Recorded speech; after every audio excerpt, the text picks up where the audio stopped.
Coding सीखते वक्त हर एक बिगिनर डेवलपर के दिमाग में एक सवाल बार बार घूमता है कि मुझे कितनी मैथ्स आनी चाहिए और अगर मेरी मैथ्स वीक है तो क्या मैं कभी अच्छा कोडर बन पाऊंगा। वेल टू बी ऑनेस्ट, ये सवाल हर एक बिगिनर के दिमाग में होता है और कुछ लोग तो सिर्फ इसी कंफ्यूजन की वजह से कोडिंग स्टार्ट ही नहीं करते बिकॉज दे थिंक यार मुझे तो इंटीग्रेशन, डिफरेंशिएशन या ट्रिग्नोमेट्री जैसी मैथ्स आती ही नहीं है। बट वेट, क्या हर कोडर को इतनी तगड़ी मैथ्स आनी जरूरी है? आज की इस वीडियो में हम यही सारी कंफ्यूजन को क्लियर करने की कोशिश करेंगे। सबसे पहले बात करते हैं web development, app development, front end या बैक एंड की। Well the thing is, in roles में आप मैथ्स का उतना यूज नहीं करोगे जितना आप डरते हो। HTML, CSS, JavaScript, React, node, इन सब में आपको ज्यादा से ज्यादा लॉजिकल थिंकिंग चाहिए, ना कि हार्डकोर कैलकुलस, मैट्रिक्स या ट्रिग्नोमेट्री जैसी मैथ्स। तो अगर आप एक एवरेज मैथ्स स्टूडेंट रहे हो लेकिन आपकी लॉजिकल थिंकिंग अच्छी है, देन कांग्रेचुलेशंस, आपका कोडिंग करियर ऑलरेडी स्टार्ट हो चुका है। बट वेट, ये डिपेंड करेगा कि आप अपनी वेबसाइट या एप्लीकेशन कैसी बना रहे हो। फॉर एग्जाम्पल, अगर आप कैलकुलेटर ऐप ही बनाने लग जाओ देन आपको फिर पता होना चाहिए कि परसेंटेज कैसी निकाली जाएगी, बिकॉज यू नो कि कैलकुलेटर एप्स में आपको परसेंटेज निकालने का ऑप्शन भी दिया जाता है, राइट। एंड अगर आप साइंटिफिक कैलकुलेटर बनाने लग गए तो फिर तो आपको logarithmic, exponential functions, trigonometry, calculus and काफी कुछ आना चाहिए। Well it's just an example. देखो, कोई भी सॉफ्टवेयर बनाते वक्त जनरली आपको मैथ्स की उतनी रिक्वायरमेंट नहीं होती, but it will be required depending upon आपकी एप्लीकेशन गोल क्या है। लेकिन ऑन दी अदर हैंड, जब आप DSA सीखते हो वहां पर थोड़ी लॉजिकल मैथ्स इंपॉर्टेंट हो जाती है। Not the crazy maths but the useful maths, जैसे टाइम कॉम्प्लेक्सिटी। अब ये कॉन्सेप्ट डायरेक्टली लिंक्ड होता है ग्रोथ फंक्शंस एंड लॉगरिथम से। जब आप किसी एल्गोरिथम की स्पीड एनालिसिस करते हो तो आपको समझना होता है कि उसकी लीनियर ग्रोथ क्या होगी, लॉगरिथम ग्रोथ क्या होगी एंड एक्सपोनेंशियल ग्रोथ क्या होगी। अब ये सब चीजें आपको बताते हैं कि आपका कोड कितना स्केलेबल है और उसकी क्या एफिशिएंसी रहेगी। और अगर आप ये चीजें समझ गए तो आप बिना कोड लिखे भी गैस कर सकते हो कि कौन सा सोल्यूशन चलेगा और कौन सा फेल होगा। अब इसमें बाकी चीजें भी आ जाती हैं, like best case scenarios, worst case scenarios and average case scenarios. So if you want a video on time complexity, please let me know in the comment section and I'll try my best to simplify this concept because कई लोगों को time complexity काफी ज्यादा difficult लगती है। See the thing is, coding में आपको maths के फॉर्मूले या थ्योरम्स को रटने की जरूरत नहीं होती, लेकिन जब आप DSA क्वेश्चंस को सॉल्व करते हो तो आप ये चीजें नेचुरली सोचने लग जाते हो। पता है, coding automatically rewires your brain for this kind of maths.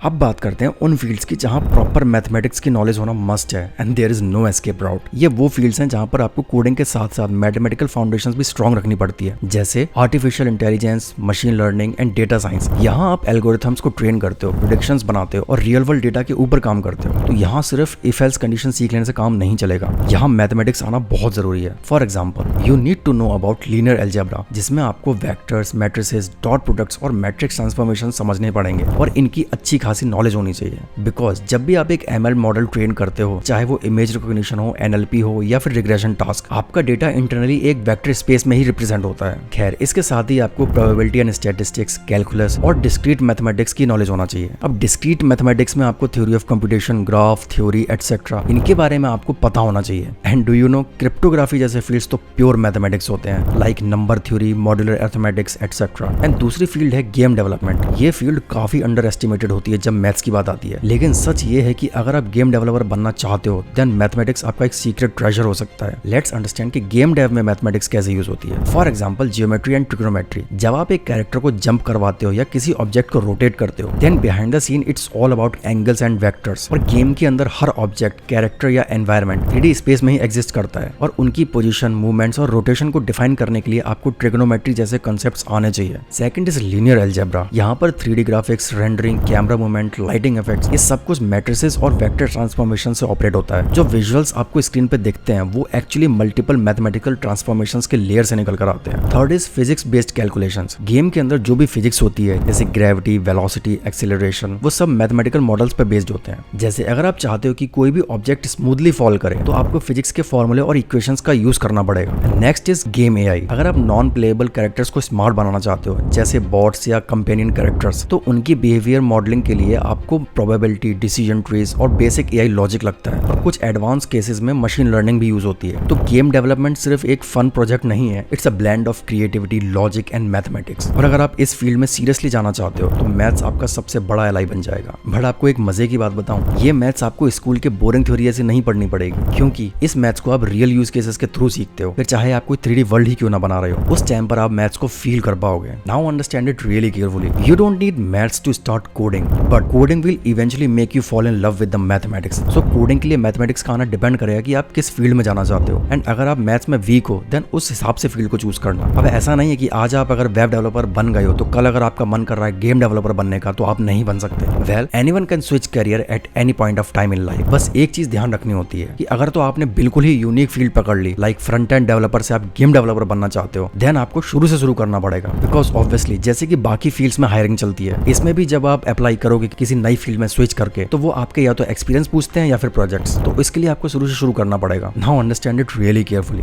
देखो आप टॉपर हो या बैक बेंचर, IITian हो या स्टेट कॉलेज से, मशीन को फर्क नहीं पड़ता एज लॉन्ग एज आप अच्छा कोड लिख सकते हो, क्योंकि मशीन सिर्फ कोड समझती है, and by improving yourself you can do it. बाकी I highly recommend watching these videos.